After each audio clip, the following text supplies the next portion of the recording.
Begin our Finance and Resources OSC meeting with apologies for absence. So we have apologies from Councillors Reynolds, Councillor Stewart and Councillor Adeleke. Councillor England will be substituting for Councillor Stewart. And officially, Councillor Silwall will be substituting for Councillor Hannell. However, we all welcome Councillor Silwall to the committee as a permanent member. Formality was that it didn't manage to get confirmed earlier this month. Yeah. Just a point of clarity, I don't believe Cabinet members can substitute on scrutiny. Cabinet members are not legally allowed to be on scrutiny. Okay. I think that may be correct. Okay. I wasn't expecting to substitute for anybody when I walked through the door. It was suggested as a convenience. So. Right, and just to confirm, the cabinet appointments that happened this week happened without full council, which means Councillor Allen is on cabinet, correct? I know Mark Brooks isn't here, but that's... Cabinet appointments haven't been made yet. They will be made next week by the cabinet and council. So okay. At the moment, the positions are as they were at the last committee. Okay. Councillor Allen is here. Yeah, but you're, I'm thinking even though you haven't changed, you are still on cabinet. So I guess actually that does preclude you. So never mind. Okay. So well, welcome to visiting councillors as well. Okay. Are there any other apologies to note? Okay. Declarations of interest. Does anybody have proceeding? Okay, participation, public participation, there is none. And consideration of any matters referred to the committee in relation to call-in. Whilst there has been a call-in of a matter, it does not preclude, it does not relate to anything that we are discussing this evening. So that will be picked up by officers outside of this scrutiny committee. So the next point is the action points from previous meeting and last month's minutes. So a very minor point for me. I don't. In relation to the minutes and the action, which I think is actually fine because Nigel's picked it up. We have a point where I have asked for a lessons learnt exercise. I just want to be clear, the lessons learnt exercise is only in relation to the contractor that we engaged, who then was unable to deliver. I was just slightly worried that it read that there was a lessons learnt for the entire audit report. As long as we're all happy that that is all that I was asking for.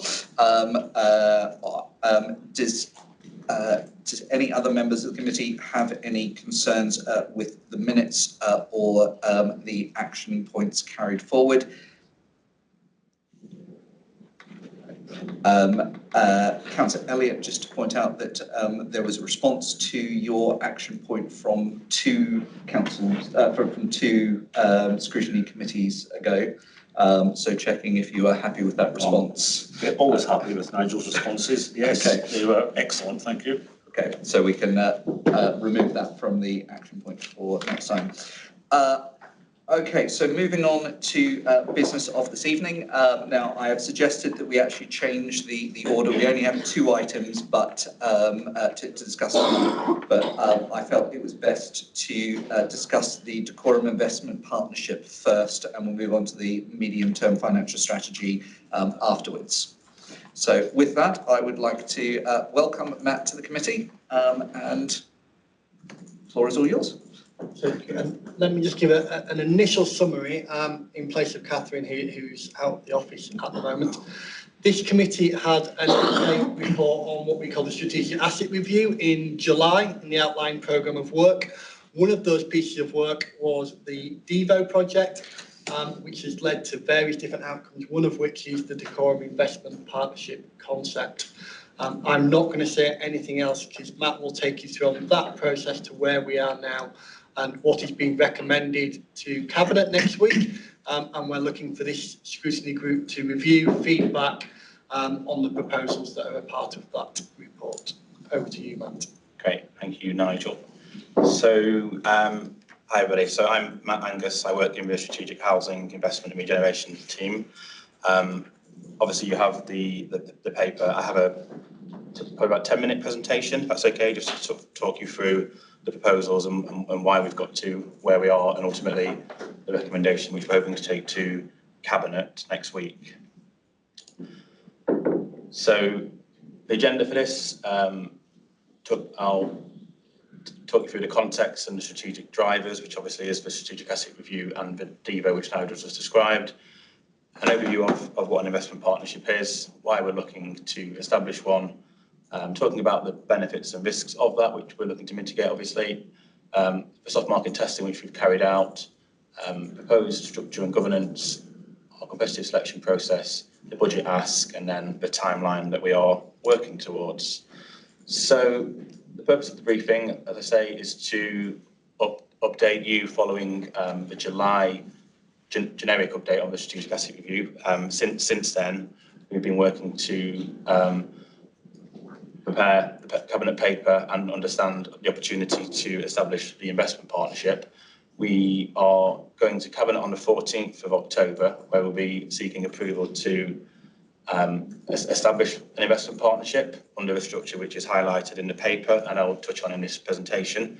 It will also ask for delegated approval to Strategic Director of Corporate and Commercial, supported by other officers, to undertake the process to procure a partner. We'll be asking for the budget, which will include getting independent legal and financial advice on the approach.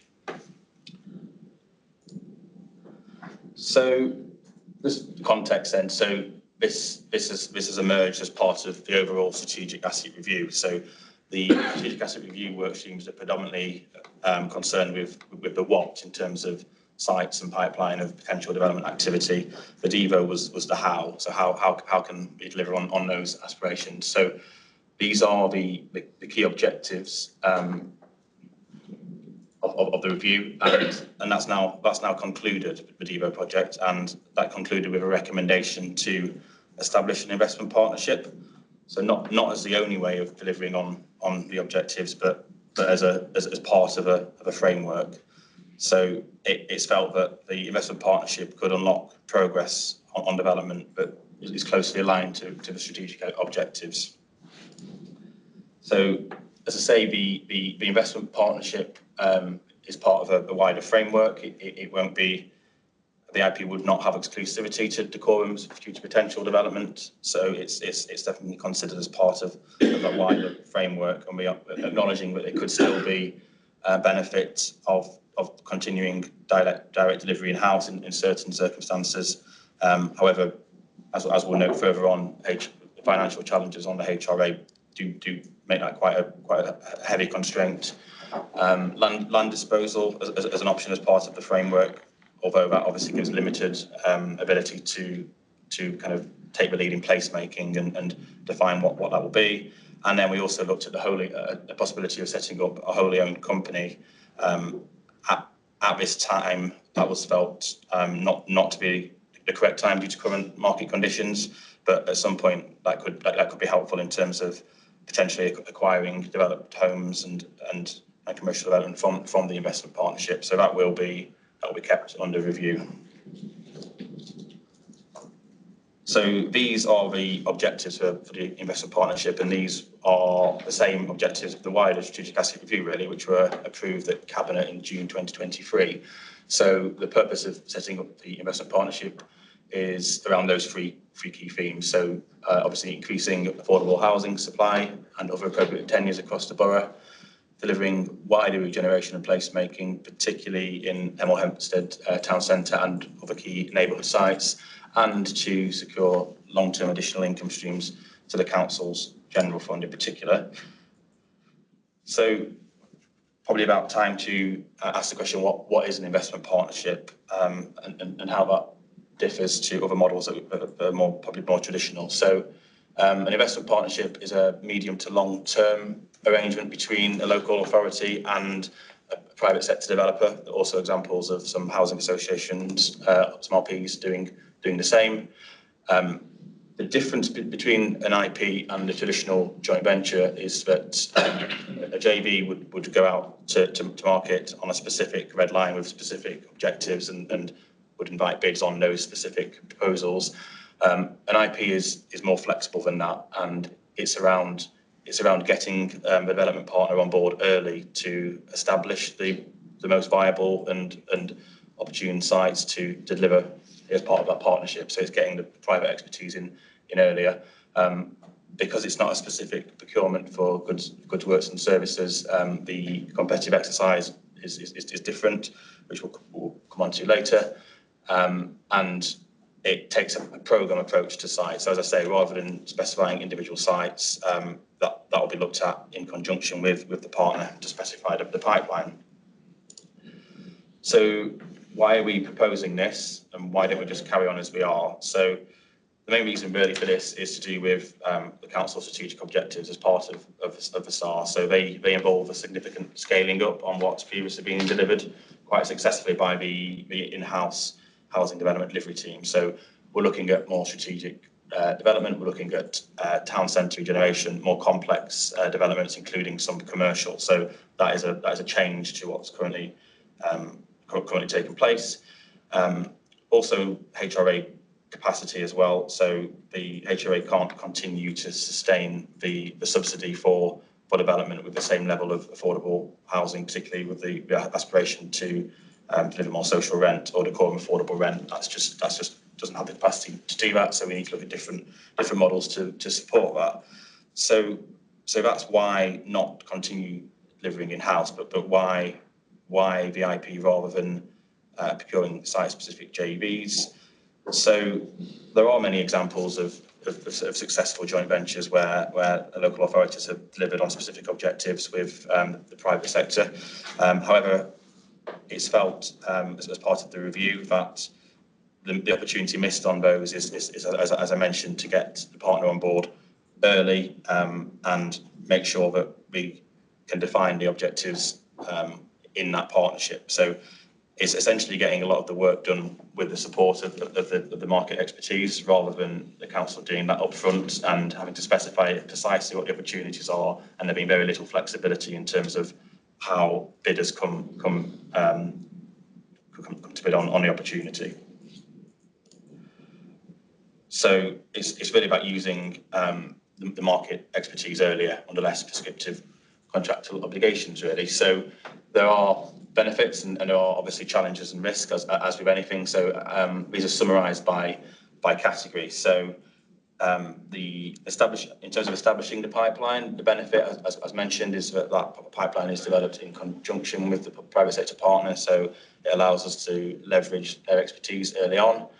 The flip side of that being, of course, there is a risk around a developer looking to cherry pick the best sites. So obviously, as a mitigation, it's very important that the selection process means that we're really establishing the correct criteria to really get the correct partner on board who understands the council's objectives. The scale of delivery, this is a key one. This definitely would allow the council to unlock larger scale of delivery. So with the programme of sites, there's the potential for cross-subsidy, where less viable aspirations could be subsidised by the wider programme, where the overall programme is viable. But on the flip side, establishing the investment partnership in itself is no guarantee of delivery. It's just the first stage, and then of course there is a risk of potential abortive time if projects don't materialise within the IP structure. The business plan viability. So yeah, really getting the delivery expertise at the outset to build the business plan in conjunction. But just to really reiterate that, of course, establishing the investment partnership does not completely eradicate the risk of viability in what is very challenging market conditions for development in general. Selection process. So this is quicker and easier, and we therefore expect to get good response, and that was kind of ratified through our soft market testing. But again, potentially, if the selection process is lighter in terms of bidders' time and investment, there is a risk that they might not be quite so committed in their bid. But again, that's the importance of having a thorough selection process where we can make sure we're getting the right partner. And then finally, on agility to deliver. So the more flexible arrangements allow the ideas and design to come through as part of that, rather than us being too rigid and specifying that. But then the flip side, of course, is the flexible nature means that the abortive work could be later on once we've established a partner. So pros and cons, but really the reason for suggesting this is around utilising the market expertise earlier and to enable us to deliver at scale that hasn't happened before, really. So clearly some of this is down to risk appetite as well. So the recommendation is about there being a huge amount potentially to be realised with this approach. But of course we are aware that with that comes a risk that a huge amount of time and money is spent and there's no guarantee of delivery. So it's definitely a risk approach, really. So just touching on the soft market testing, which this took place in the summer. We spoke to 12 organisations, so developers and RPs of different sizes, and from that soft market testing, that confirmed to us that there really is an interest in potentially working in partnership with us. So we were looking to understand that interest in terms of our potential pipeline of sites, which we highlighted to the market, and there is interest in that. It was also clear that there is more experience in the more traditional joint venture. That was not too surprising to us, but there was definite interest in responding to the type of arrangement which we were describing. So I won't go into too much detail on this because it is just an example. The precise structure of the investment partnership would come back ultimately to cabinet following the competitive exercise. But but broadly speaking, it would be a separate organisation formed of two members, so the council and a partner. The investment partnership would ultimately be overseen by a partnership board, which would comprise of equal representation from both parties with equal voting rights. And decision making would be by consensus. So if there is no agreement, then no decision is made, and the council has an ultimate deadlock decision. The board could consist of SLT members and also relevant council members. So So the members' agreement is the main structure regulating the relationship between the two parties. Underneath that, there'll be the partnership itself, which is assumed to be an LLP, predominantly for financial efficiency reasons in terms of the different projects, which may be structured slightly differently. There'll be a delivery programme, and underneath that there'll be individual special purpose vehicles for different development projects, which would all come under the overall LLP.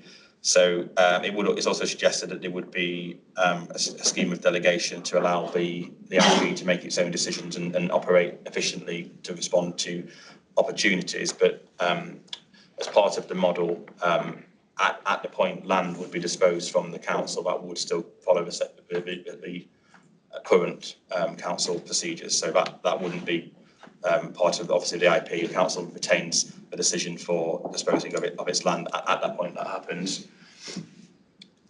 So yeah, because it's not goods and services, there is no requirement to comply with public contract regulations or what should be public procurement regulations if they weren't delayed. But yeah, no need to comply with that. However, we fully recognise that finding the right strategic partner is absolutely vital. So our competitive selection process is really important.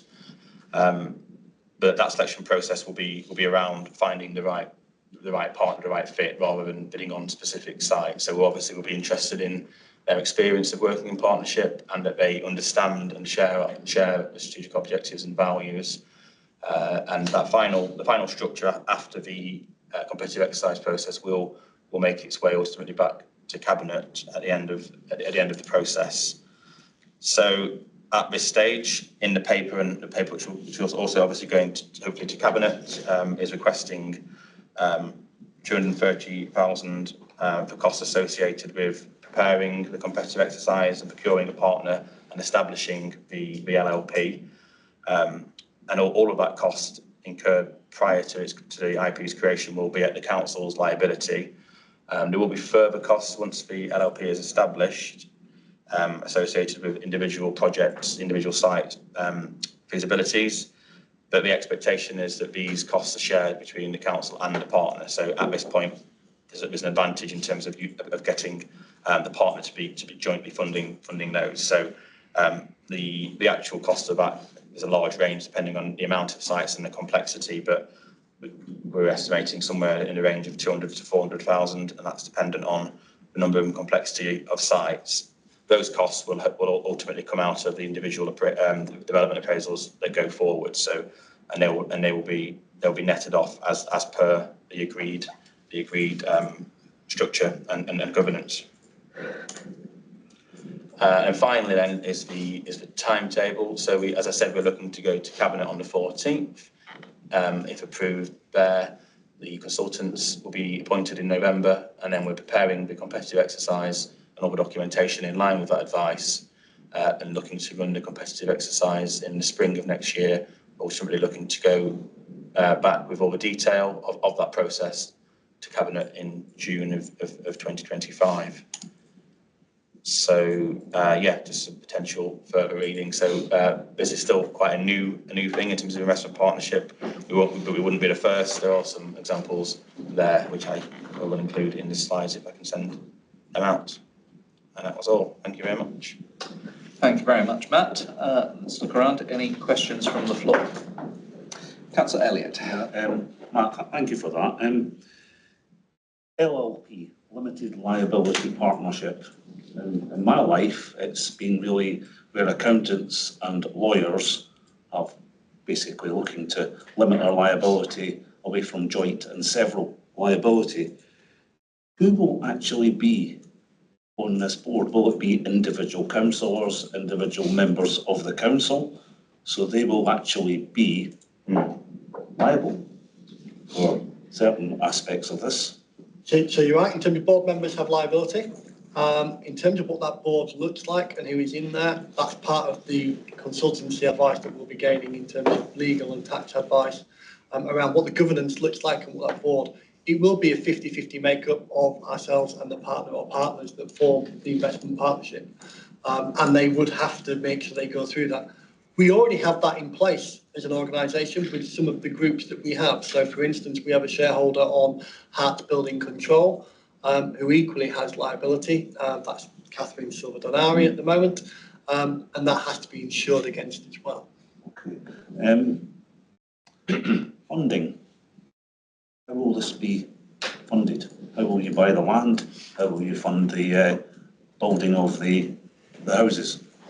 So the initial assumption on this would be that the partnership would start with council land. So the council's, I should have said on that slide actually, so in terms of the 50-50, the council's land is independently valued. So that's our stake, if you like, in some of the initial projects. However, the thinking is if this partnership matures, ultimately the partnership might look to acquire sites, and it would use the proceeds of the previous developments as part of that. So the initial assumption is that the equity that the council puts in is in terms of its land value. So the partner would use its own finance to build it out. So how are they going to make money? What's in it for them? Because you get the usual developer where we instruct them, they've got the profit margins, they do that. What is it more in it for? Because surely it costs more because they're providing expertise, they're basically on the board with us. So how? So they will make money in the usual way. So there will be a business case for each project that's done. And at that point, an assessment of the land value from the council will be made and an assessment of the value from either consultancy advice or expertise that they're bringing to the party. And there will be, as part of that business case, an assumption of what the cost is of delivering that site and an end value. Initially, project is financially viable and deliver a profit to the partnership, of which the partner will be 50%, and they will get their 50% of that profit share. Projects that are not financially viable, particularly initially, there is the concept that going forward, future sites that maybe aren't financially viable could be supported by profits that have been made from other projects. But initially, the profits would be split 50-50 by the partnership. What the partner gains by joining an investment partnership is by being able to get in very early on in terms of development of what those projects would look like. What we gain from that is their expertise in what a site could be developed into going forward. So just say they can't borrow any more money, we don't have any more land to give them. So there's a site we like, and it works. How do we fund that? But if we don't have any money and they don't have any money, the project doesn't go ahead. But if they've got money and they'll be borrowing at a higher rate than we can borrow at, because the PWLB is a lot cheaper than commercial rates, so they will be they'll be adding on their, To be entirely clear, there may be projects that the council looks to finance the investment partnership in, but the investment partnership is a different entity from the council. And if we lent money to that investment partnership, we would have to lend it to them at commercial rates. Right. We would not be lending it at PWLB because of market forces. So really the essence of this is the fact being that we have no more really headroom to borrow to build more council houses.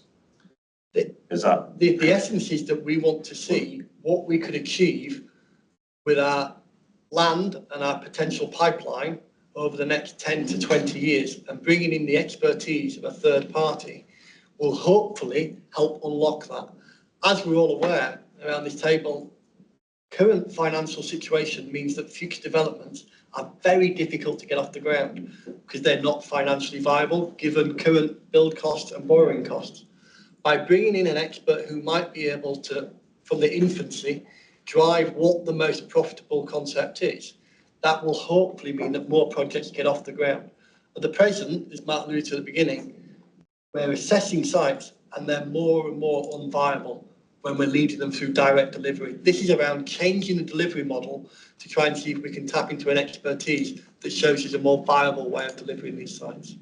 So how much land do we have available to transfer across to start it off? Do we have a lot of land or not a lot of land, or do we have? No. So I suppose that one thing we are working on, the strategic asset review, is what that pipeline looks like.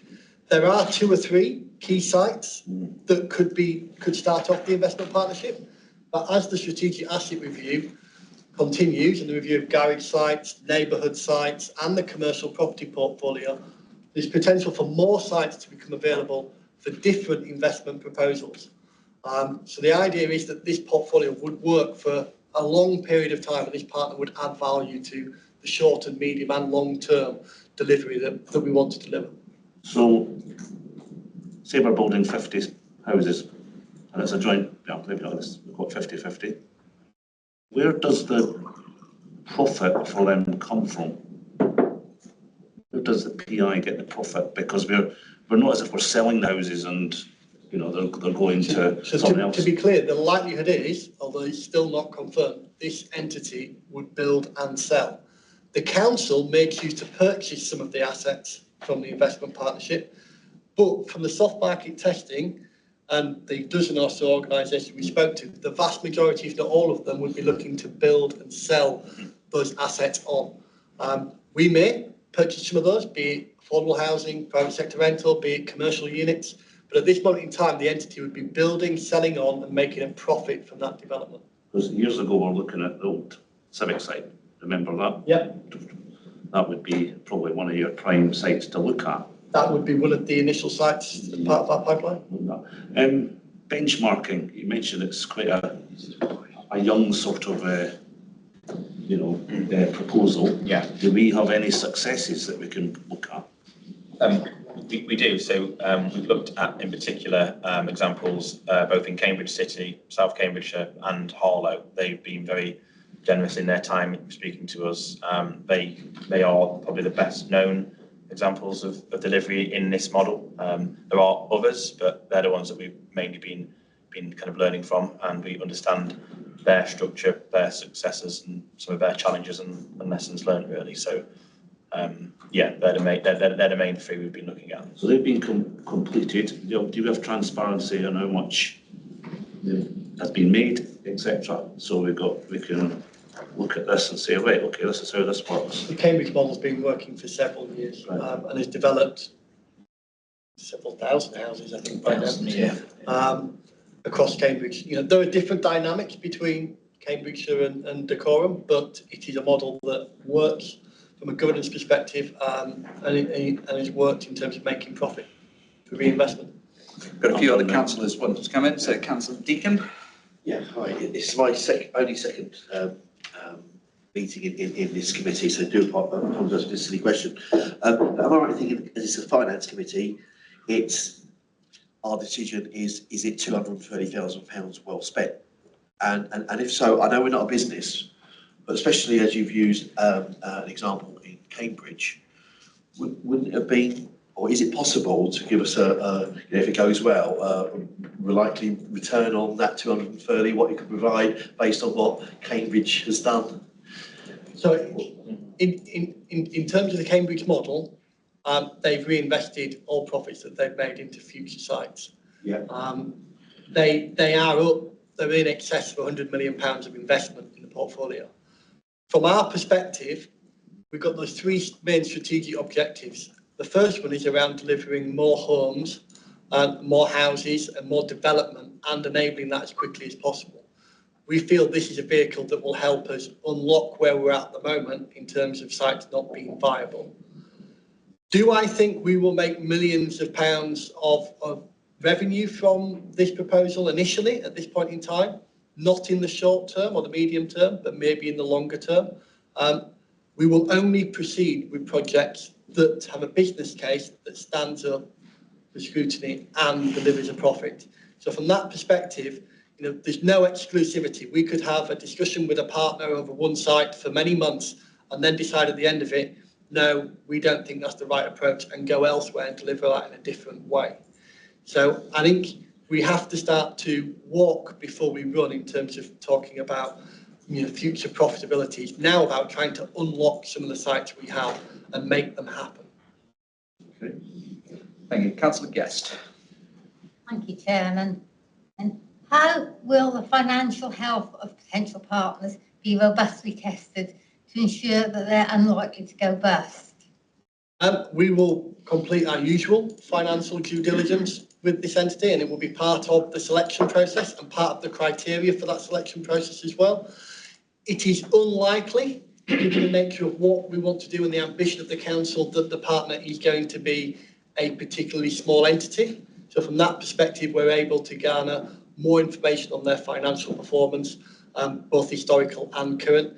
Equally, the benefit of the selection process means that we will have more engagement with these entities and be able to ask a lot more probing questions as to their financial nature than we are through normal procurement processes, where it's stuck a lot more through rigour in terms of process and setup. So from that perspective, we'll be able to use the usual processes with enhanced scrutiny from a finance perspective. Thank you. Councillor Williams. Social rented properties have been mentioned in here. Social rented properties never produce a profit. You can't build social rented property and pay for it on the rent you're renting out for. So what would differentiate this from other private investment? I mean, I'm failing to understand why you wouldn't get to seek a good return as selling the site to a private developer and letting them build it out, because in reality they're going to struggle to provide any degree of social rented property unless we're subsidising it in some way. I think it's two things. I think it's the programme approach where actually certain parts of the pipeline are more viable, so that can cross-subsidise either placemaking aspirations, potentially changing the rent to be Dacorum affordable rent or social rent, but it's also in terms of using the partners' supply chain efficiencies and their build costs. So the build costs that you assume for an appraisal of a private developer are quite different to what we would assume in our own direct delivery.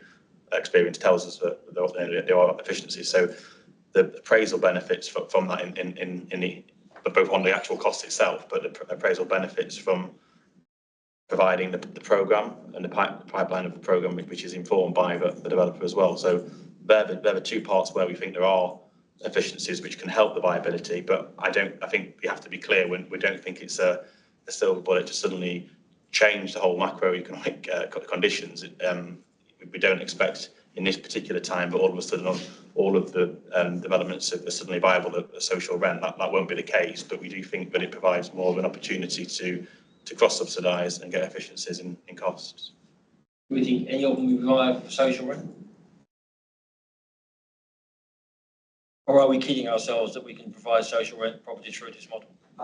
At the moment, I think so. I think personally, social rent is very challenging for us. Not all of the appraisals that we've looked at certainly on a site-by-site basis. But again, if we're prepared to, there's costs and benefits in an appraisal. If you give on something, the cross subsidy happens somewhere, doesn't it? So it's all about priorities. So that placemaking competes against social rent. So an appraisal can take a certain amount of nice to have things. That comes down to priorities really, but there's more chance of that being cross subsidised when you take 10 sites, which may have very different financial outputs, than looking at one by itself. And I think you're right, Councillor Williams. Is this model going to change the overall financial outcome and difficulty? No. Is it going to potentially provide some opportunity for cost savings, even if it's through the partners' supply chain and ability to deliver more efficiently than we can procure directly ourselves? Potentially. So that's an opportunity. It may not succeed. I think that's the one thing we have to be very clear on here. We may get an investment partner, and there are no guarantees. It is not like a joint venture when you go over the site and say, we're going to deliver 200 homes on that site and we're going to deliver it in 56 weeks. And that's a contract, and this is what we're going to pay for, and that's what's going to get delivered. The investment partner is much more a partnership. You assess the site, you assess the business case, and you make a decision at that point whether you both want to proceed with it. You get additional expertise from our perspective in terms of that partner and what they bring to the table and what we have as a local authority, but it doesn't necessarily mean it will be a silver bullet and everything will be unlocked. There is a risk. If the money was coming out of my pocket, I'd be very nervous. That's Councillor Gale. Yes, thank you. I wonder if you could just help us with some of the differences between this and a joint venture, because the joint venture, I read in the paper that the joint venture was very much more project-based, whereas this is sort of more of a long-term partnership. And you talk about the JV procurement rules, which this seems to be a way of almost getting around those, or perhaps I'm wrong, but it seems to be a way of sort of softening them. But aren't they there to protect us? And so how does, if we've got a long-term partnership, how do we get out of it? I mean, what's the possible exit? I mean, if a JV is just for one project, this is sort of more long-term. If this partnership goes bad or something happens, what are the mechanisms for us to extricate ourselves if we need to? The exit bit's quite easy because we don't. It's almost like partnership's like an options agreement with predefined terms, but actually each site has to be agreed on a case by case still as part of the partnership. So there's no exclusivity. So if we're not liking the arrangement, any party doesn't carry on with the next project. So that part is quite simple. There's no ties to the partner. In terms of the first point around the differences between the joint venture and the investment partnership, it's as you suggested really in terms of the long-term nature of it. So I don't think we're trying to get round procurement, and as I mentioned, and it really is the case. We need a thorough competitive exercise in place. it's more around allowing us the flexibility to not have to specify everything ourselves at this point, because we don't necessarily know what are the best opportunities at the right time. There are private developers in the market who are more commercial than us, who would know that. So it's around getting them into building that program. Clearly, they want that to be as profitable as possible. That's also in our interest, because the more profitable, the more other things that we can deliver in terms of potential social rent and placemaking. So I think that's the difference. It's around getting them to form the program rather than us having to know it all ourselves and be very clear and specific and with contractual obligations. That can be a bit prescriptive in terms of what we're trying to do. So is this sort of halfway house between, on the one hand, doing it ourselves and developing it ourselves, and on the other, the traditional way of sort of offloading it all to a developer? In this way, it sort of allows us to keep a bit more control of what actually happens. Is that the idea of this model? It provides us with more control, but not necessarily more control than a joint venture would. Because again, you've got a 50-50 makeup.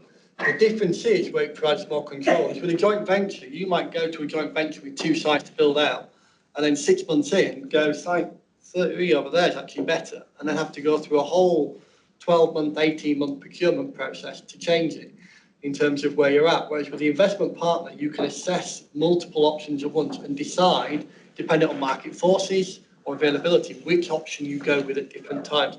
It gives you a little bit more flexibility, which again, in a very difficult market for building anything at this moment in time, because of the costs, having that flexibility as well as having that expertise provides an additional option. I reiterate, we don't think this is a silver bullet, but we think this is an opportunity and an option that might release some sites at the moment we're struggling to release through viability. Thanks. I know I've got a couple of people, a third one in the queue, but I'm just going to come in with one of my questions. I'll do a few, mainly because it's a follow-up from Johnny's. The way that you were talking, it seems like the function of the investment partnership is going to be the development and then the on-sale of sites. Is there any possibility that the investment partnership will be involved in any type of landlording? Going back to Johnny's point about finding ourselves in a partnership that we may want to extricate ourselves from, will there be any flexibility for landlording, or will we set up the thing to basically say we develop the site, we sell the site, and that's it? Yes, there will be flexibility. At the moment, it's about understanding what those sites are and whether it's the best option to retain in that entity, retain as a council, retain as a third entity, or to sell. They're options that we'll be exploring both prior to the setup as the investment partner and as the business cases come along. Each business case will be different. We might have, we've talked a lot about affordable housing here. This entity might build a leisure centre. It could build a commercial entity. It could develop some of our garage sites into temporary accommodation. It could do a multitude of different investments through those different special vehicles that will have a different mechanism for what we're going to do. If we were going to invest in temporary accommodation, for instance, we would probably retain that stock ourselves. We wouldn't want it in a third party. So it will depend on the project and on what the partner's desires are as well. But when you say we will hold on to it, I'm assuming you're talking we as the council rather than the investment partnership. Okay, so sorry, just indulge me. I'm going to go down one of the hypotheses that I sort of see, speaking from Berkhamsted point of view, but it could be anywhere. You've got a prime site that's in the middle of the town. You basically make a development that's going to have commercial premises on the ground floor and a number of social houses on the top floor. So, that's when the partner's going to be interested in doing it, because you've got a valuable commercial site that's going to produce income.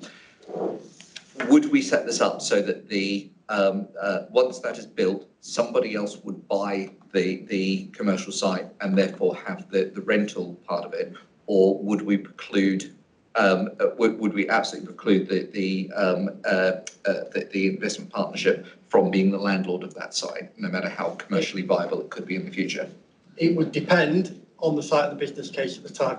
If the investment partnership wanted to retain it because they felt that that was the best viable option for the investment partner as the owner, that would be their first choice.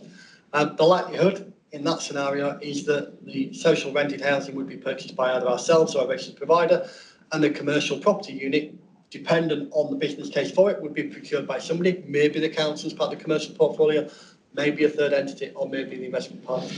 So I've not answered it because it really does. It's on a case-by-case basis.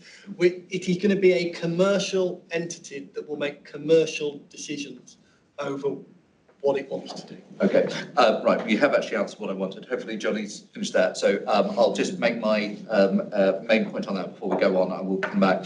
So on the view that there is a possibility of ongoing relationships like that, Mark and Ben are going to hate me, but when we are looking at the legal structure, I would want us to be able to enter into an agreement that has a compulsory buyout clause in it. That point that the council should not find itself linked into a future venture where some of our operations could be seen as supporting partner. So what I would want to see is obviously the partner will need to be protected, but if we have an operation that is doing quite well and we're sort of seeing that, you know, for the next 5 years it's going to give X amount, we as a council should have a compulsory point where we could get money and buy the partner out so that everything in the future is ours, our risk and our opportunity. We can't have a partnership where our ability to get out of it is up to a on-the-spot commercial negotiation. So either we have to be able to preclude an ongoing relationship, or we need to be able to have a pre-written compulsory buyout. So if this proposal is agreed by Cabinet and Council, I think you saw on the timeline before, the first thing that we'll be procuring is procurement, legal and finance advice as to what the entity is and what the governance arrangements are, and that would form part of that final partnership arrangement that would go back to Cabinet in June 2025. So members will get to see or request, because they probably wouldn't see the full legal pack on how it would look at that point in time. And we will be driven by the independent legal and financial advice that we receive in terms of what the model should look like and the situation there. But members will have a chance to review that if they take a deep interest in them. Understand. Well, I think you can tell I do have a deep interest. Right, I will come back to me, but Councillor Stillwell was waiting patiently. But still, I'm not convinced about land, actually, where we can get the land. You know, we are, local plan is underway. They have already the land shortage, actually. Land, have you, third party, land acquired from third party, have you done any homeworks? How many lands you get it? And strategic land, which land you are talking about this one? So the starting point is, as I said, assumes to be land within the council's ownership at the moment. So obviously, as part of this, we've been doing an exercise linked to the strategic asset review to understand our portfolio. Both are vacant land, so there are some sites which are cleared and could immediately go and be delivered with planning permission. We then have work streams of the strategic asset review, which are reviewing our entire portfolio of commercial assets, our housing assets and local centres. And the working assumption is that as part of that, there's opportunity for regeneration of housing estates within the borough and potentially local centres as part of that. So there is land within the council's ownership at the moment.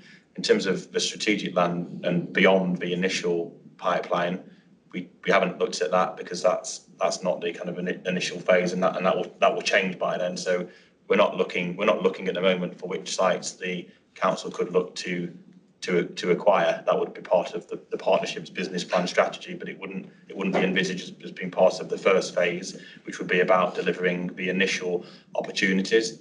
And I think we'd probably be realistic in terms of the scale of this as well. I think it will start small, and then some successful projects could allow the further development of the vehicle, which all being well, then allows the partnership to take on strategic land acquisition. But that was unlikely to be part of the first phase of the vehicle's existence. Thank you. Councillor England. Yeah, am I right in thinking this is like us being songwriters? We've got a book full of lyrics, but we know we're never going to turn that into 1,500 albums. So we get together with an investment partnership so they can help us to turn that into as many songs as Prince wrote, all done by different people. You could use that analogy. You know, what I would say, I would, you know, not to curb the enthusiasm, the success of songwriters is a very small percentage. I'd like to think the percentage is slightly higher for going down the route of an investment partner. But the analogy is a good one. Very interesting. Okay, I think that's all the questions from the floor. Oh, no, sorry, Councillor Stevens. Just one thing. Thanks, Mark. It's a very interesting paper, this. I'm delighted to know that we are thinking out of the box to try and get us out of the straitjacket that we're in. The crux of making this a success is to think long term, right? Baby steps at the beginning and work it out. The trouble is to think long term, we've got to all agree that it is worth doing for the long term. It's got to survive more than a council change, etc. And you've taken advice from people who are making it work. Have you taken advice from the people who have bombed on this? That's one question. The other question is getting into bed with a partner. Pretty important. You've got to trust them implicitly, and we've got to have an open book. Can we make sure that when you get the advice that we do have complete transparency within the partnership? So let me take initially, and then I'll hand to Matt, see if he's got more to add. So in terms of the partner, absolutely, I think there's 2 or 3 lines on the risks and rewards. Selecting the right partner is the massive decision, because you make the right choice, this in theory works. You make the wrong choice, it's unlikely to be successful. And having a clear, transparent selection process for both our governance, for members, for officers, is absolutely essential, because if things go wrong, you go straight back to the selection of the partner. So it's important for everybody that is a clear and transparent, competitive process that is up to scrutiny, which is why we're going to spend a significant amount of time on that and get the relevant expertise from those that have done it and those that haven't. In terms of looking at who has done this and it has worked and it hasn't worked, the only example that I'm aware of is that one of the 12 companies, which was a large national company, did have set up an investment partner with a local authority, and they never built anything. And that was the worst case. They set up, but they couldn't agree on projects or proposals that they were both aligned to. So as worst case scenarios go, not actually that significant, apart from when you've got the ambition of the council to ensure that we are building homes at pace and building our commercial portfolio at pace and supporting new income generation. So it will be that we don't achieve our strategic objectives will be the biggest failure if it doesn't happen. But I'm not aware of a significant failure that has been worse than non-delivery. No. And I think it comes down to the flexibility of the partnership, and just repeating that there's no exclusivity and the partnership's flexible. So if it doesn't work, then there's the abortive cost and time that we've looked to establish the partner. But then that's it. We don't spend further money on, if projects don't materialise, we've invested the budget of 230k and our time on it. But that is what, as far as we're aware, is the worst case scenario. Transparency, open book and all that? Yeah. Thank you. What's the question? Yeah, to ensure that we do have transparency and open book process. You have to have an open book process, which is easier said than done, which is why, if land transfers, it will be independently valued. If works from the partner are put into the partnership, it'll be independently valued in terms of the value of that work. Because even when you have a partner who you implicitly trust, you always need the checks and balances because that's where you build the trust. Thank you. Councillor Santa Maria. Thank you. A lot of people have mentioned, you know, the cost of this, you know, we would lose some money. Is that some money that's already been budgeted for somewhere, or is this coming out of a? So the recommendation to Cabinet is to take 230,000 out of the Dacorum Development Reserve, which is set aside to help us promote development in Dacorum. So it's taken from a pot that is there. And that is not a small amount of money. And if we get to the point of a selection process and it falls apart, then we will have lost that money for no return. If we invest that money and this creates a partner for 15 to 20 years that delivers hundreds, if not thousands of homes and maybe 100, 200 million pounds of investment in the borough, it will be seen as a positive. That's where we talk about the risk and reward.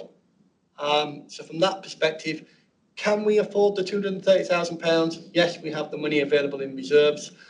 Is there a risk that money will not lead to something? Yes, there is a risk. And what's the reward? Potentially a long-term partner. Thank you. So I think that just leaves me with one question, since I don't have any other hands, and most of my other questions have been asked by people. So apologies. Again, it's one of my pedantic ones, although Nigel did almost go down this path earlier. I recognise the commercial realities and that it is going to be in potential partners' interests to have a one-on-one relationship with the council. But from the council's point of view, ideally having multiple providers feeding into one partnership would be better for us. So I do want to stress that whatever market testing and evaluation and quotation processes that we do, we keep our minds open, because if we have 2 or 3 building companies that are keen to build a partnership and they think that it's going to be worth it to them, the idea of a partnership made up sort of 50% us and, you know, a sixth of things is going to be ideal. So I do want to make sure we keep that very much open. And it absolutely is. So I should have said, actually, as part of the soft market testing, we specifically asked around that, and some of the responses acknowledged that different development would necessitate different expertise. So it might be different parties. It's not necessarily one partner within the investment partnership. It could be 2 or 3, maybe different partners to develop supported housing as develop some of the commercial portfolio. It may be different, but there is also a model potentially where there is one partner and they utilise different build contractors and asset management going forward. But we're absolutely not precluding the idea of multiple partners within the partnership. Okay. So I believe that is all questions from the floor. My own little point on this is, as Councillor Stevens said, it's out of the box thinking, but I do think it sort of flows on quite well from the strategic asset review. It's what I consider the so what side of using some of that information to try to find ways to take action. So we actually do have a vote, because there is a request here to release money from the Dacorum Development Reserve to the tune of... You don't need to vote on scrutiny. It's the same report that will go to Cabinet. The reports and the comments from this group will be summarised and sent to Cabinet, because we're in a strange scenario that the Cabinet has already been published because of the by-elections that are due. So we will feed back the comments back to Cabinet so they can be informed as part of their decision-making process. But Cabinet will make a decision and then on to Council for formal approval. Okay, so we're simply noting the report. So make sure that everybody has fed into the report anything they want. And are we happy to note? Okay. Thank you very much. Thanks, Matt. Thanks, David. Okay, and we will now move on to our second exciting item of the day, the medium-term financial strategy. So, good evening. I have prepared a very short presentation on the MTFS, just to set the scene a little bit more than anything else, and to provide a couple of slides that I know Councillor Elliott, if he doesn't see every year, will get upset. So I'm just ticking a box to a certain extent. That's the one with the seesaw. Yes. skip over it. So on a more serious note, in terms of where we're at as an economy, as a country at the moment, there's lots of uncertainty, a word that is probably my catchphrase now, both political and economic, which makes setting a 3 to 5 year plan very difficult. Members around the room will be very much aware there is going to be a budget on the 30th of October, and one question will be, why are you doing this now and not waiting for the 30th of October? The likelihood is the 30th of October budget will tell us very little about what Dacorum will get from a finance perspective or a funding perspective. It may ascertain what local authority spending at government level, in billions of pounds is. It may ascertain some key policies they want to deliver, but it's unlikely to tell us exactly in pounds, shilling and pence, in old money, what we will get as an authority. So waiting for that is not perceived to be the most effective approach. And separate to that, we've got a budget setting process that we need to get underway, and the longer we wait, the harder it is to set that budget for next year, which is a statutory responsibility for the council. So, moving on in terms of the MTFS. Hopefully this is going to work. Maybe not. So, very short, we'll go through what medium-term financial strategy is for new members of the group. And we'll go through what the major challenges are, of which you will probably be aware of them. We're not talking about micro, we're talking about macro, so the big things that are impacting on us. We'll do a summary in terms of the medium-term financial strategy, a very quick scope over the council tax policy, summary and next steps. All the information on this presentation is in the report that is part of the pack and in the cabinet report. I'm just trying to pull out the salient points that I think you would like to know and the key issues that are being approved going forward. So what is the medium-term financial strategy? It's our financial plan. It tells us what we're going to do over the next 3 to 5 years. It's very effective in supporting budgeting, particularly the year after you do your medium-term financial plan. But it is reliant on a huge amount of forecasts and projections that, until 2021, were generally very, very accurate and very robust. Since then, the uncertainty in global economic, political outcomes has meant that the economic forecasts have been much harder and much more difficult to say. And last week, the Bank of England came out with a statement that they could be far more drastic in interest rate cuts, which was only 2 weeks after they agreed almost unanimously to freeze interest rates. So you can see how quickly these projections seem to be changing at the moment, which does make it harder in terms of planning a fiscal plan. We do have some fundamentals that we stick to Dacorum, and these have not changed in recent years. We continue to protect our frontline services where possible, develop a more efficient, more technology-enabled organisation to deliver medium-term sustainability. Absolutely fundamental at the bedrock of what we do as an organisation. We are prudent in some of our projections. We have to be, because since 2019, we've had very little certainty in what we're going to get. Hopefully that will change. We'll come across that slightly in a little bit. We will increase the frequency of MTFS updates, so there'll be a bit more of a robust update as part of the budget setting process for 25-26, just because there are more and more political announcements and policy announcements coming out throughout the year. And I think keeping abreast of that would do us a lot of good from a financial sustainability perspective. So, what are our major challenges? Macroeconomic, around the government, around the organisation, not the organisation, the country's growth, and what we do with that and how that impacts on Dacorum. How that impacts on government funding assumptions. We've had no certainty. I've got watch this space because the present government have promised us that in the spring of 2025, we will have a medium-term outlook for local authority funding. To what detail and what are we made up of? We don't know. Will it be a pleasant outcome? We don't know. We can probably make some assumptions, but it will provide certainty. Even if that certainty is bleak, the expectation is we will have some certainty from the spring of 2025. We still have our key strategies that are going to develop significantly more towards the end of 24-25 and certainly into 25-26, which will play a more fundamental role in our medium-term financial strategy going forward. We've just had a long conversation about one arm of the strategic asset review. We've got the garage review that's coming out of that, housing, neighbourhoods, commercial property, review of all operational assets. That will play a key role in terms of our investment and also the revenue required to support that investment, or reductions in revenue in operating some of those assets. So some significant changes that will come about in the near future. Coming back to the economic challenges, the government can only spend what it gets. The government gets money from taxation.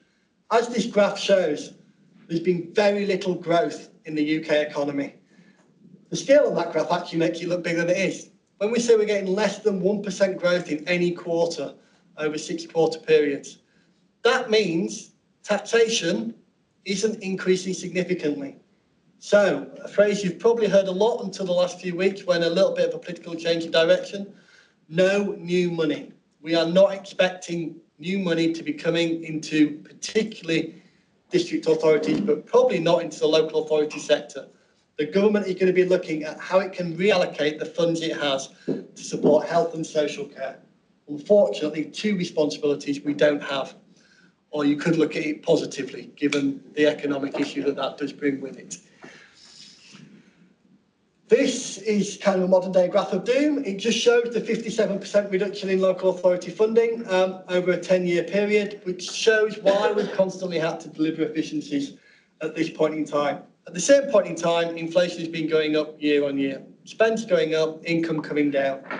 So again, that's why we have medium-term savings requirements. Medium-term assumptions.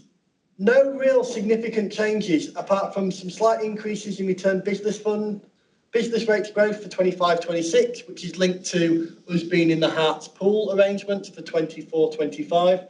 That is unlikely to happen in 25-26, so you can see that business rates growth dropping down. In terms of assumptions on pay settlement, we have changed that from 4% for 25-26 to 3.5%. That is because the current CPI is 2%, CPIH, which includes the cost related to housing, is at 3.1%, and the projections are that that will be maintained going forward. Local authority pay awards have rarely, if ever, exceeded inflationary levels. So we don't believe that 25-26 pay award will exceed the 3.1-ish, 3.5% that the projections are for inflation. So we have reduced that slightly in line with that. As an organisation, we have applied a lot of pay awards in terms of inflationary increase, 6% last year, 5% this year. So from that percent, 11% over the last 2 years, and we've got 8.5% over a 2-year period. So we're not reducing it significantly, we're reducing it in line with inflation. And equally, supplies and services, we're reducing that in line with the same indexation. The higher interest rates and the higher inflation are hopefully something of the near past, but we will find out going forward. On the previous slide, I did put the fees and charges are various, and they are in the pack, but I am going to allude to 2 significant increases in fees and charges that I know this group and the wider membership are very interested in. One is around the garden waste proposal to increase the fee by £5 or 10% for next year. I won't read the slide to you, but effectively a 10% increase in the charge for garden waste, because the nature of the service is almost wiping its face. There is a slight surplus. The reason for that is, for instance, if you use last year's pay award, although that on average for Dacorum staff was 6%, for the lowest earning staff, i.e. the people who are picking up the waste, it was just below 10%. So actually, when you look at this service in isolation, some of those costs are increasing disproportionately compared to others. Equally, if you think about the nature of the service, fuel is what we've seen huge increases in. That's what these trucks use a lot of. Cars have gone up in value, so have vehicles that do waste, and equally the maintenance of those vehicles as well. So again, it's a service that sees an above inflationary increase in its cost at the moment due to the nature of the service. That increase is projected to still put us in the lower half in terms of Hearts County Council charges for garden waste. So it's not something that we have taken the administration has taken lightly, but it's something that we feel we need to do to cover those costs. To be clear, this is a discretionary service that is still being subsidised by the council and still being supported by the administration. The other significant change is the proposed increase in garages, which is a circa increase of 15% year on year. We have seen very little, if any, inflationary increase in the cost of garages over the last 7 years. The rationale for that was because we didn't feel at the time the service that was being provided and the quality of those garages was of the standard that we wanted. We have now spent 3 years investing in those garages and significantly, you see the £200,000 row at the bottom of that table, investing in the team that delivers that service. So one, we've got increased take-up, but two, we've got increased customer service on that garage service. As a result, there is a proposal to increase the charges, one, to cover the cost of that enhanced team and enhanced investments that will come out of the strategic asset review, but also to look to increase the income on the bottom line, create income generation to cover some of those inflationary cost pressures that we've mentioned earlier in the presentation. How else are we looking in terms of the medium term? What's going to happen next? 4 key programmes of work that I expect this group will be seeing a lot of over the next 12 to 18 months. There's going to be a benefits realisation programme on transformation. We're going to have more work streams on the commercial income review. You've had work stream 1 come to this group. 2, 3 and 4 will come over the next 12 months. And the strategic asset review will continue to feed back to this group as it has done today on one of the work streams. Where does all this put us at the moment? We have got a small budget gap for 25-26 of 60,000, which on a £22 million cost of service is a very small percentage and something that we will balance between now and setting in February to ensure we're in line with our statutory requirements. The overall savings level now is circa 2.1 million, which is an improvement of £700,000 year on year, which shows we are making progress.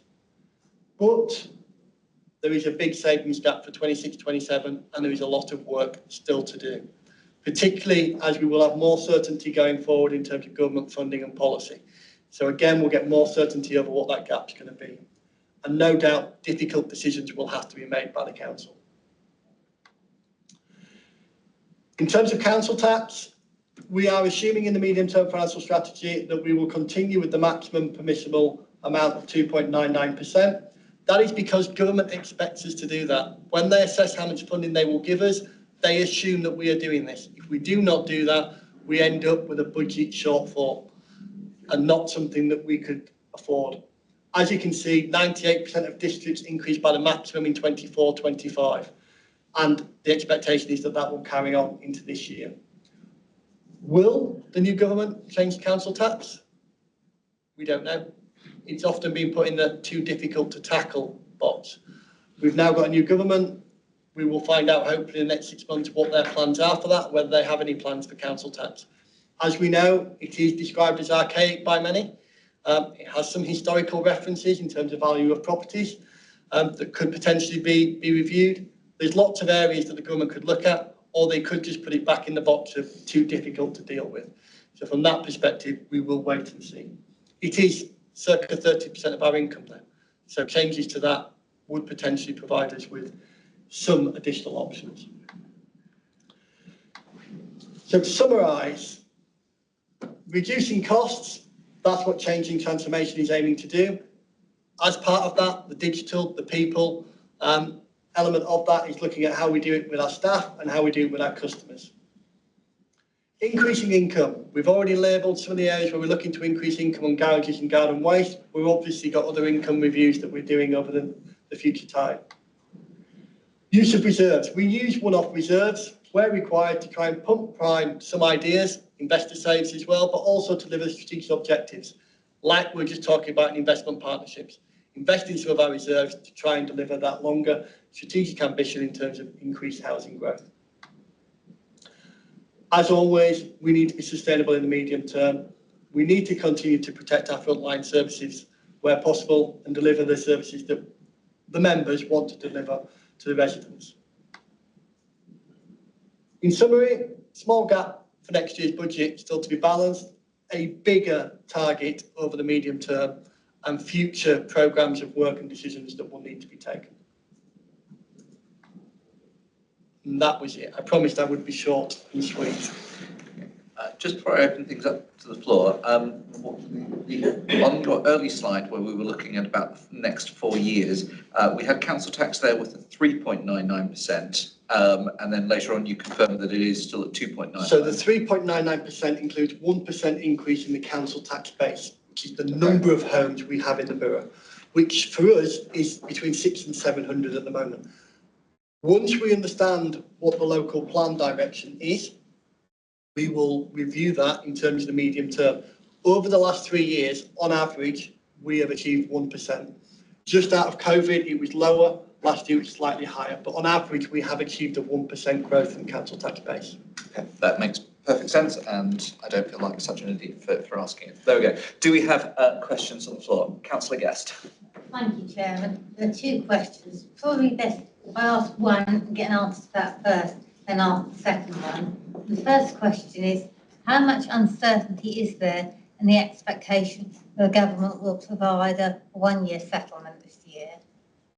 I am personally 100% convinced that we will get a 1-year settlement this year, which will be announced in mid to late December. Because at this moment in time, I'm not aware of civil servants doing any review of local government funding mechanisms that would inform a medium-term outlook. I expect that to be announced at the budget in October for delivery of an outline plan in the spring of next year. But they've not said anything explicit. That is my view and the view of a lot of my colleagues. Thank you. And the second question is, how are the assumptions about the local government finance settlement that's going to be made in December, how are those assumptions made? The assumptions at the moment are based on what we know is definitely going to be funded, which is the revenue support grant and benefits grant. That is all we believe we will get. The one element that's removed is the minimum funding guarantee, which was agreed by the previous government and agreed for 2 years, ending in 24-25. Could the new government bring in a new funding stream or announce a transition of that minimum funding guarantee? Yes. Do we have any inclination, insight or evidence base to say that? Not at this moment in time. Thank you. Thanks. Councillor Sewell. 12.5 is a council's capital program currently fully funded until 25-26. But there is a borrowing is 13.9 million, 25-26. What is that? Sorry, 12.5, we're stating that we're not borrowing in 25-26, which is true, because the capital expenditure is being funded through internal borrowing and capital receipts. Is that what the question is? Actually, this... Yes, so the table 3 is what you're referring to. That borrowing is internal borrowing. So that is where we lend to ourselves rather than go externally, because we have cash balances that are available for us to lend to ourselves. So we're not doing external borrowing, as in going to a bank, we're borrowing off ourselves. Councillor Deacon. Just a quickie, please, you're not going to go through one individually, but I was quite amazed on the range and how the charges were increasing, not increasing, 0, 2.1, 2.7, all the way up to 10. Was that the charges weren't right in the first place? Or was it your example of the green bins and different salary awards, different costs in different departments? If you read the section on fees and charges policy 6.3 to 6.9, I think that will give you a reference, but let me give you a kind of higher level summary. We review our fees and charges every year, and there are large elements to play. There's statutory elements in terms of fees and charges. There's the cost that the service is costing us to deliver at that point in time. But probably the biggest flex is demand and supply. So for instance, if we have a much lower demand for a service, the cost per unit of delivery is much higher. And so you will see some variances going up and down. Some of it also, though, commercially, we look at our fees and charges. And if the market is much higher than what we're charging, we would look to increase our rates, still being competitive, but to try and get a return. That's on discretionary services where we've got the opportunity to charge more. Right, thank you very much. And I'll just add, pretending to be a voice of experience on this committee, there's obviously people who've been here a lot longer than me. While offices may be bringing reviews on charges based on markets and inflation, there is usually a lot of other things to consider before the committee agrees to change committee side. So let's just say some of the reviews are very sporadic. They don't go up on a smooth level. They kind of have to catch up for 5 or 6 years at a go. And one example, the cesspool charges have gone up, I think it's about 7% this year. Part of the reason for that is because we've invested in a brand new vehicle to deliver that service, to deliver medium-term sustainability, which brings a revenue cost. Yeah, no, I'm So sure sometimes I'm they sure there's a lot more hard work than rolling a dice and coming up with random numbers. So thank you very much for that. I'm also glad that when we're talking about the charges, we're all focusing on cesspool charges rather than the cost of burial plot. For some reason, that was the one I focused on. Any other questions from the floor? Councillor Elliott. I'm still a bit reticent about the pay awards at 3.5 because the current civil service pay awards are about 5.5, and I don't know if they've been accepted or not by the unions. Now, clearly, if you're the unions, you're going to look at a bit more, and if you look at, what about us? So what's your thoughts? I'm not sort of challenged too much. So at present, we have 5% for 24-25, which is yet to be approved. And what was put forward was turned down by 2 of the 3 unions in the local authority sector. What was proposed on average for Dacorum was just over 4%. Do I think that will go as high as 5% this year? No. Do I have an evidence base for that? No, apart from experience and my gut that says it's probably going to be around 4.5%. So I think there probably is some leeway in this year's award. I don't think we will find out this year's award prior to budget setting because it's turning into a very long-winded process. I think next year the 3.5% we have projected, which is in line with current and future projections on CPIH indicators, which is 1.5% above CPI at the moment, is prudent. When we have seen increases in public sector pay in the last 2 or 3 years, it has always been within inflationary levels. And what we're projecting in the medium term is above inflationary levels. So I think we are probably slightly prudent in a very uncertain market. It's difficult. It holds a piece of string. So people always assume local authorities is public sector, so they say, oh, well, we've seen public sector pay rises of 20% for junior doctors. That's never been the case in local authorities. We've never got the kind of pay rises that some other public sector entities, teachers and doctors have. And am I correct on that we've obviously had a lot of vacancies up until the last year where we've managed to fill lots of them. So an awful lot of our staff who've been with us less than a year wouldn't be in line for a pay award. So while we may say that the average pay award is at 3.5%, that could mean that, everybody that gets a pay award probably averages at 4%, because there'll be a number of our staff that don't. So we allow for increments separate to that. I think it's 0.4% is factored into the budget for increments.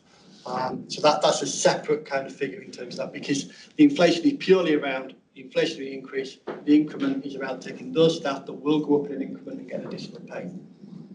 Just a couple more, sorry. New homes bonus. Last year, we got about 1.25 million. Yeah. It disappeared somewhere else. But you've put here, I don't know if you put here, that you've taken £500,000 out of reserves to support housing growth. Now, I'd have thought that previous 1.25 million should have gone into supporting housing growth then. So we're taking money out of some other pot and we put money into another pot. So the wording on this could be clearer. We have put in the budget £500,000 going into reserves for new homes bonus. At the moment, there is no new homes bonus for next year. But on a risk and reward basis, putting 500,000 in the budget that goes straight into reserves, if it doesn't come about, it doesn't impact on the budget. But in central government pots of money, getting into real detail, they have an amount for housing. And there hasn't been a new policy to replace new homes bonus. So the sector as a whole seems to believe that new homes bonus will continue into 25-26 in some level, but reduced to what we got on 23-24-24-25. So I have included 500,000, which is going straight into reserves as usual. Make it clear, good. Last question, sorry. Temporary accommodation, talking about a deep dive. Yes. What does that mean?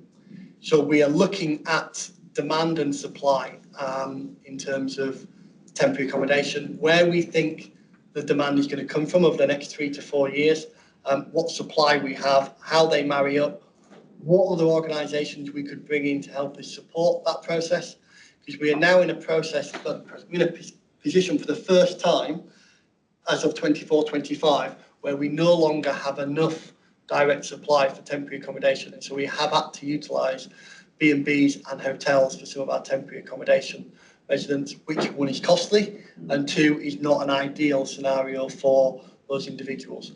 So we're looking at a demand and supply model in the medium term and how we can go about making sure supply matches demand. Councillor Williams. This question I've just thought of on the back of that question, I've got another one after that. Is temporary accommodation not, are people who are placed in temporary accommodation, particularly in, say, in B&Bs, are they not entitled to housing benefit, and does that go some way to defer that cost? It does go some way to defer that cost, but not far enough. Okay, and the question I was going to ask, I'm turning to the fees and charges related to car parking charges. The 24-25 and 25-26 charges shown in the charging table are those which are currently in place? Yeah. As against those which were proposed but haven't yet been implemented? Yeah. Does the income for next year, is it based on the charges that are shown here, i.e. currently charged, or are you making an assumption that there will be a revised increase? And you've included that in the budget? Yeah, the assumption in the MTFS has remained that the current proposal that is at portfolio holder decision now, I believe, will be approved and will be implemented. So what we've tried to replicate here is that there's zero, we're not proposing any parking changes at this point in time. If the proposal that is at portfolio holder decision isn't implemented in part or in full, it would create a financial risk on the 25-26 financial position. So would it not be more accurate in this then to reflect, if you think charges are going to increase for 25-26, shouldn't they be reflected in the fees and charges shown here? It's kind of irrelevant that what's in there because it gets superseded by other decisions that are made. At this moment in time, what's been proposed hasn't been approved, so we can't put that rate in here, and we're not proposing any changes to the current fees other than the portfolio holder proposal that's been made. It's purely timing, and it is horrible timing. Will that argument then not apply to every increase in here, that every increase that's proposed, say the green bin charge, you've shown it's an increase and made the assumption on the income, but it's not yet approved through the financial process, so why would you show all the other increases but you don't show the one, the car parking one, that, so you're not putting in the rates for car parking but you're putting in the rates for all the others? The reason the fees and charges are in there is because those fees and charges will go to Cabinet and Council for approval. And so the ones that we are increasing or recommending to increase as part of this report need to be part of that report to get that approval. The Cabinet decision, the portfolio holder decision, when it comes, when and if it comes, will supersede what was in there anyway. Okay, thank you. Councillor Sewell. Council receive government funding reduced by 57% since 13-14. Projected is a 4 million this time from 9.2 million from 13-14. It's a 5.7 I have written here is if the unexpected does occur, it is recommended that council revisit the current assumption. So under the current legislation, district council are permitted to increase council tax. So any plan for council tax increase? No, that's just one of those officer caveats. So para 5.7 for the committee says that if government made a decision to change the council tax cap at 2.99%, then we would look to review our current assumptions in line with that government policy. The reason that is in there is because 2 years ago and 3 years ago, the government announced an additional 1% allowance in council tax increase, which we had to make at a late stage. So I'm just alluding to that just in case the new government decides to make those changes. But they would be announced in December and they would go as part of the update to this committee and the budget report in February for approval. Any further questions? Okay, well, thank you very much, Nigel. So committee notes the MTFS report. Noted. Okay. Then the only other item that we haven't touched on is work programme. Just in case anybody has any feedback for any further items they would like to bring to committee, please contact myself or Trudy making those requests. And with that, I will close the meeting. Thank you. Thank you.